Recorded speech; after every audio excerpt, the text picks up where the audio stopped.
শোনার মতো কেউ ছিল जब हंसती हो तो खिलखिलाते फूल আমাকে जैसे, বোঝার और जब মতো चुप रहती हो तो কেউ ছিল किसी না। मूर्ति जैसी लगती हो। সেই ছিল আমার পুরো পৃথিবী, সেই ছিল আমার সব সুখ সব স্বপ্ন।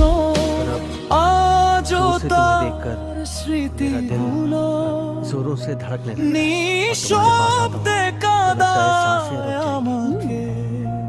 घबरा जाता हूँ। আর যেদিন সে আমাকে ছেড়ে চলে গেল, সেদিন মনে হয়েছিল जैसे जिंदगी আমার পুরো পৃথিবীটাই मैं सबकी तरह যেন আমার কাছ থেকে কেড়ে নে